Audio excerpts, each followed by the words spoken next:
jërëjëf chers téléspectateurs de Baol TV dalee nag jàmm seen émission question de l'heure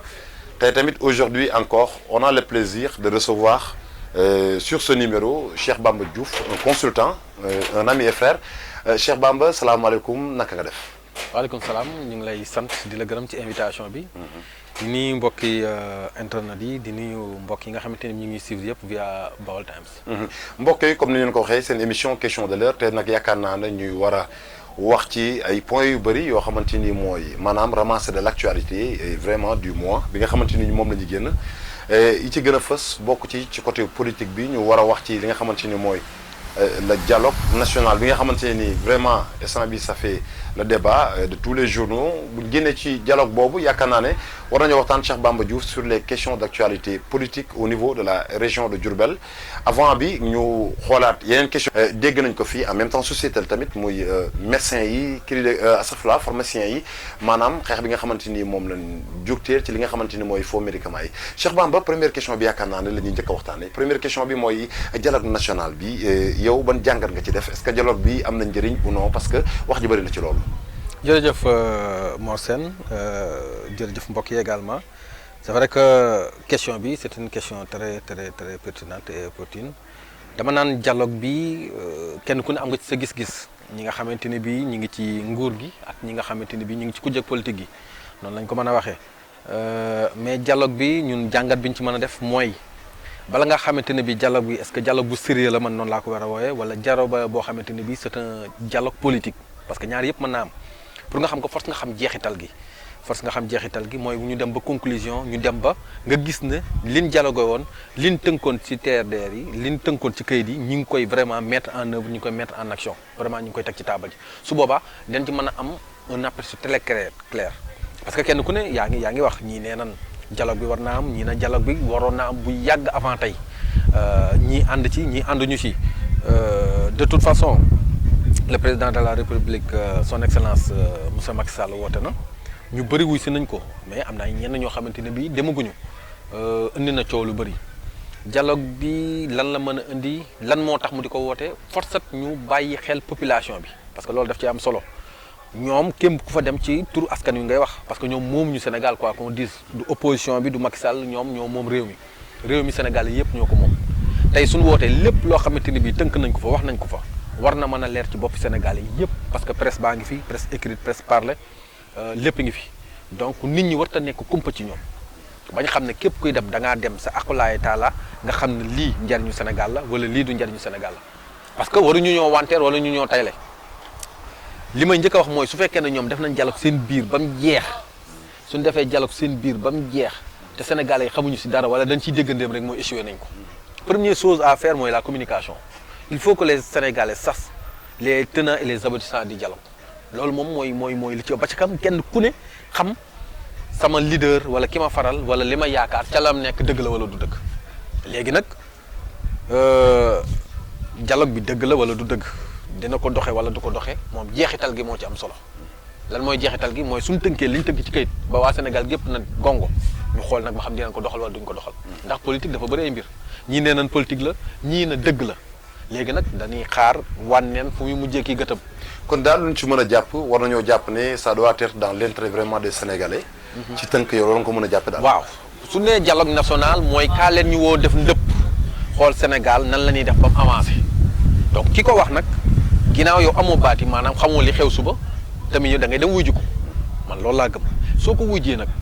mu ngeen waxtaan ba d'accord ne lii lañ jàpp ne moo war a yëkkati Sénégal jële ko ci 1 yóbbu ko ci 2 wala ci 3 ci 4.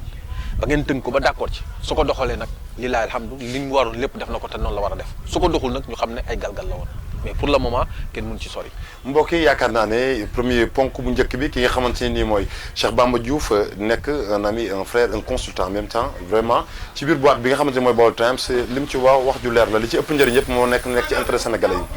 mais ba léegi yaakaar naa ne faaw ñu waxtaan ci fi ñu waxtaanee. mooy tamit ñu aborder ci biir dialogue bi am na ñoo xamante ni koo xamante ni moom génn na mu leer naññi donte ne opposition bi am na ñoo xam ne gisuñu leen ñu fësal bu baax a baax mais am na ku ci fësal bu baax a baax muy Sonko def benn conférence de presse nee na dialogue bi ay caaxaan kese la du mbir moo xamante ni parce que ñoo xam ne ni ñoo xamante ni maanaam avant muy judd ñoo ngi ci fa woon ñooñu la war a dialoguer loolu du ko def yow ban jàngat nga def ci loolu. Sonko il est dans son rôle. Il est dans son rôle parce que quoi qu'on dise opposant la te du n'importe quel opposant la mooy opposant bi nga xamante ni bii moom moo gën a fës si nga xamante ni bi ñu nekk ci kujje politique gi par rapport ak yenn déclaration yi muy def par rapport ak yenn soulèvement yi muy def par rapport ak yenn secret yi muy divulgué donc loolu mu tax mu nekk un opposant particulier donc ñàkk a dem ci dialogue gi man bettu ma parce que koo xam ne jamono yi yaa tax ñu créé benn commission d'enquête parlementaire pour jéem a càmbar ay 94 milliards yoo fi waxoon démb bërki démb nga wëlbatiku kooku woowaat la dialogue nga di ko wuji c'est un peu contradictoire donc man ñàkk a dem ak Sonko man bettu ma wax dëgg yàlla li ci ne nga ne mooy est-ce que histoire dina ko jox raison oui ou non loolu li koy waral mooy conclusion yi am ak la mise en application des machins là nu mu tuddati dialogue yooyu loolu suñu demee ba lañ fa tënk lépp ñu doxal ko su boobaa ñoom dina am dëgg ci moom mais tey ëllëg ki si biir fii 2 ans 3 ans fii le président Macky Sall di jeexal mandaam lañ fa tënkee lépp su demee ne 3 fois sax daal xiddeen loolu dina ko may rebondissement si les prochaines élections yii di ñëw su boobaa su nekkee candidat su fekkee ne lañ fa tënkoon ci débat yooyu noonu jëfewuñ ko su boobaa moom da koy mën a def arme taxaw na lii lépp waxoon naa leen ko lii arnaque la su boobaat ku jëg politique gi demoon wuji loole dina leen rey poison lay doon ci ñoom donc kon mën naa nekk ay galgal ci biir kon carte ngi ci biir suspense gi ci biir parce que tey su fekkee ne lañ tënk sa dialogue ba amul lenn luñ ci doxal wala Sénégal gis ñu seen bopp ëllëg ki si biir suñu demaatee élection ça profite à Sonko ñee demoon participer ci kii yooyu su boobaa loolu politiquement mën na leen rey. jërëjëf Cheikh internaute de baoltimes.com ak Cheikh téléspectateur de Baol TV yaakaar naa ne Cheikh Bamba li mu wax ci dialogue bi maanaam loolu leer naññ la muy tenants yeeg aboutissants yi mënuñu kaa def fekk dialogue bi jeexul est-ce que ça va de l'intérêt des Sénégalais et tout ça Cheikh Bamba yaakaar naa ne dañuy dugg nag ci li nga xamante ni muy un peu des questions typiquement locales parce que tamit Baol Times lañu wax vraiment on doit traiter l'information locale et au niveau régional gis nañ fi li nga xamante ni mooy nomination yi Macky Sall il a nommé dans un premier temps le ministre Dame Diop ministre de l'emploi et de la formation et de l'artisanat beneen bi mu ñëw toftal ci ki nga xamante ni mooy Sayer Diop tamit ñu nommé ko vraiment li nga xamante ni mooy AME agent de l'économie de la maîtrise de l'économie ban jàngar nga def ci maanaam ñaari nomination yooyu doy na wala doyul parce que Diourbel waaye ñu ngi réclamer leen poste est-ce que poste yooyu doy na tamit est-ce que en réalité ñi fa fal war nañoo mën a répondre vraiment aux besoins de la République et en particulier de Diourbel. J'applaudis parce que Dame quoi qu'on dise ñëpp nee na il est méritant war na ko yor te il est dans son domaine également militant de première heure la gis nañ ne mooy coordonnateur Benno Bokk Yaakaar. donc gis nañ ne yàgg na ak le président Macky Sall ba tey jii ñu doomee ko ci poste boobu nga xamante ni bii ñu fàttali ne ko ne moo nekkoon directeur 3FPT qui parle de formation professionnelle donc tey su ñëwaatee indi ko emploi formation professionnelle ak artisanale dama ci même ligne de conduite bi la nekk donc dañ naan ça va ok di ko ñaanal plein de succès beneen bi muy Sayer Diop polytechnicien la école polytechnique bu Thiès la génne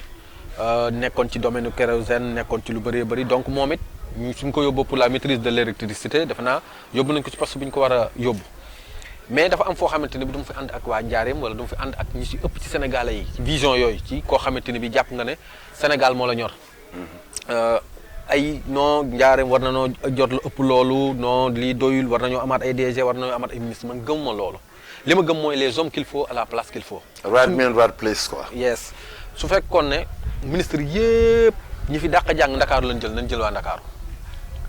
compétence yëpp Ziguinchor lañ dëkk nañ jël waa Ziguinchor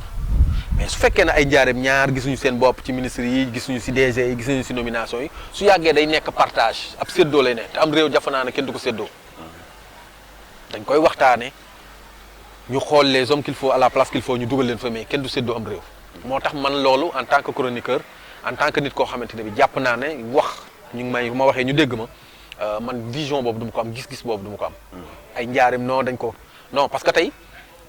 dama su ma toogoon ñu jël koo xamante ni bi amul compétence amul profil ñu def ko ministre même su dëkkee Diourbel suñ ma ci laajee dama koy décrier te dama naan ànduma ci parce que c'est pas l'intérêt du Sénégal. yow daal intérêt Sénégal ngay prôné intérêt Sénégal laa bëgg ñu jiital ko la Macky Sall waxoon démb ak bërki démb la patrie avant le parti. loolu laa gëm. mais est-ce qu'en réalité yaakaar naa ne bokk suñu kii bi la patrie avant le parti c'est le cas. non c'est pas le cas c'est vrai que vraiment c'est pas le cas je pense que c'est le contraire c'est le parti avant la patrie parce que soo gisee gis nañ fi ñoo xamante ni bi ñëpp xam nañ ne ay borom xam-xam lañ mais ba léegi kenn nommé gu leen mais gis nañ fi ñoo xamante ni bii ñu ngi diriger yenn ministères yoo xamante ni bii démbat bërki démb suñ ko xooloon tey dañoo waroon a fekk ñu nekk ci yenn boîte di def stage di ba xam dina leen jël wala du leen jël tey ay ministre lañ ministre c'est pas du blabla foo ñu xam ne ministre du caaxaan bala nga xam ne ministre du caaxaan 6 mois ci ginnaaw lu ma saan a xew njaareem préfet moo daan nekk njaatige Dame Diop tey jii lu xew ci njaareem manifestation su Dame Diop ñëwee préfet day nekk ci ginnaaw pour vous dire que ministre d'État la ñu wax ministre c'est pas du blabla ministre de la République donc du caaxaan donc bu ñu ko caaxaane Sénégalais yi nañu jiital Sénégal te bàyyi bëgg-bëgg bi te jiital intérêt Sénégal ak njëriñu Sénégal. jërëjëf Cheikh Bamba yaakaar naa ne ci question nomination yi li nga ci indi leeral bëri na liñ ci war a gën a mën a jàpp moo di ku ci nekk nañ la jox dayoo ba nga tollool. muy lu ñu koy wax l'homme qu'il faut la place qu'il faut. gannaaw bu ñu génnee ci loolu kon donc ban jàngat ngay def tey jii bu ñu njëkkee tuuti benn rebondissement sur la destitution de la présidente du conseil économique social et environnemental sortante muy Aminata Tall nga xam ne ni na toll yu bëri fii. ñu gis au niveau des réseaux sociaux ñi nga xamante ne ñenn ci militants am di attaqué Macky Sall au niveau des réseaux sociaux ba léegi ñenn ñi di naqaru loolu yow ban jàngat nga ci def parce que tamit yaakaar naa ne ku mës a mos tamit moo war a mën a dem parce que l'état c'est la continuité des institutions demeurent. Malheureusement c'est ça le Sénégal ah donc dañu jiital politique ba mu ëpp trop yaakaar naa ne Aminata Tall cër bu ñu ko war a jox Sénégal jox nañ ko. gëdd ba moo ko war a jox Sénégal jox nañ ko institution bu toll ne conseil économique social et environnemental ñu jox la ko pendant 5 ans defe naa du caaxaan nga nekk 3e ou 4e personnalité de l'État du caaxaan tey su fekkee ne président dafa jàpp ne daf la war a yóbbu feneen indi sa morom ça ne doit pas être la fin du monde mais gis naa ne nit ñi à la longue da nga naan ñoom seen njariñ lañ gëm wala seen teraanga lañ gëm mais gëmuñu président Macky Sall wala gëmuñu kii kal ko parce que ñi ko fi siise ñëpp dañu far ak moom. ba mu fa nekkee moo amaloon njariñ doon leen indiloon ay teraanga loolu moo tax ñu bañ ko moo tax ñu koy décrier mais du leneen wàcce na ko kam fa indi ñu ngi koy ñaanal mu def fa lu kawe lu ëpp la fa présidente Aminata Tall defoon man nag aw ma benn xaar ma yàlla ak moom aw ma lenn loo xam ne dama koy joxoñ baaram wala di ko wax lu ñaaw ci moom parce que xaw ma ko ci moom xam naa ne daal c'est une dame très forte de personnalité téye boppam. ñi faral nag moom ñoo xam fat ko man fréquenté wu ma ko wax dëgg yàlla su weesoo ma ànd faak rajo wala ma ànd faak télé jël ko mu wax ma dem parce que amul leneen lu ma xam ci moom mais daal par rapport ak ñi faral moom ak ni réaction bi ci am daal defe naa am réew du doxe noonu beneen bi mooy Sénégal li ko yàq mooy ku ci xase nekk premier ministre wala nga yor institution dootoon na nga yor direction jàpp naa ne Aminata Tall su ko neexoon ak man information yi ma am dañ koy def ambassadeur wala ñuy jox ko direction ARMP ngi fi mais moom pour rien au monde du nekk waratu la yor direction parce que institution la yoroon mais kon yow tu te prends pour qui. liggéeyatoo pour askan bi. wala pour Sénégal pour la République wala folie de grandeur la wala lan la. gis naa ku fi xase nekk premier ministre wala nga yor fi institution dootoo na nga yor direction dootoo ko nangoo yor parce que jàpp nga ne dañ la wàcce wala dañ la suufeel mais bi nga koy yor du wàcce ak suufeel dafa am ab cër bu ñu la dénk jox la ko. boo xamante ni say moroomi sénégalais ngi fi dàq laa jàng ëpp la vécu gën laa xam foofu ñu jox la ko parmi tant d'autres donc da nga war a dem honorer cette nomination là. donc loolu moo di problème yëpp. tey présidente Aminata Tall dégg naa ci weewu ba du lu ma leer na bëggoon nañ ko def sax ambassadeur mais dafa bañ. ARMP suñ kooku bëggoon wax jàpp naa ne day bañ également mais pourquoi pas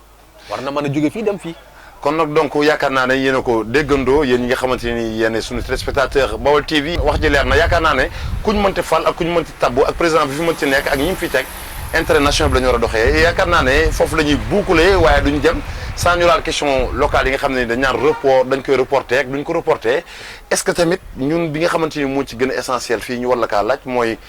APR est-ce que parti Macky Sall bi mën naa gagner li nga xamante ni mooy maire bu Ndiarème sans Malick Fall. waaw war na ko mën a gagner sans Malick Fall su fekkee ne ànd nan nekk benn bopp nekk benn say. est-ce que ànd boobu dana yomb tam. ànd boobu du yomb vraiment ànd boobu quoi qu'on dise mënul yomb parce que man jàngat bi ma ci def mooy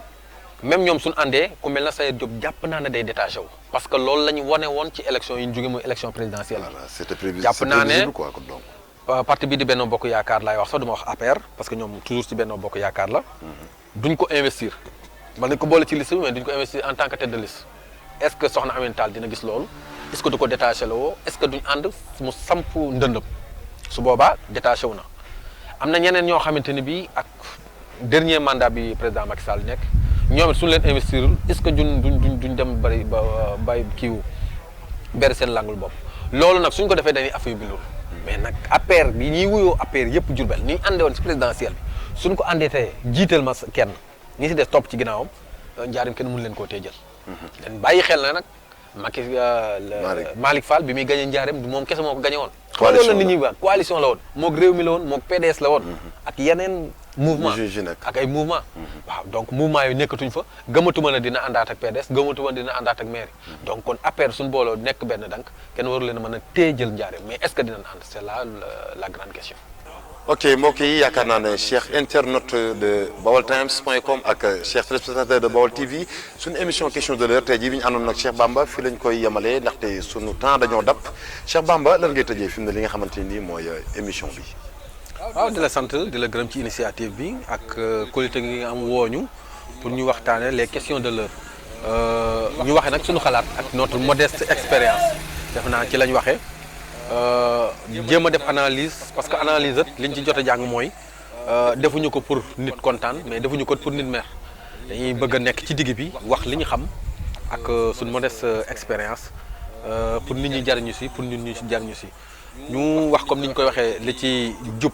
yàlla la moo ñu defal xel moomu li ci dëng ñu xam ne dëng mu dëng taxuñu woon a jóg xelum doomu aadama moo gàtt di la santaat di la gërëmaan bu baax a baax di la joxaat rendez-vous quand vous voulez comme vous voulez suñ fi fekkee tañ tal ko. jërëjëf Cheikh internaute yaakaar naa ne tey jii fii la ñu yem ak yéen seen émission question de l'heure ki leen ko defal di Mor Sène kenn ci àndaloon di Cheikh Bamba Diouf di leen jox daje ci beneen numéro ak beneen invité jërë ngeen jëf.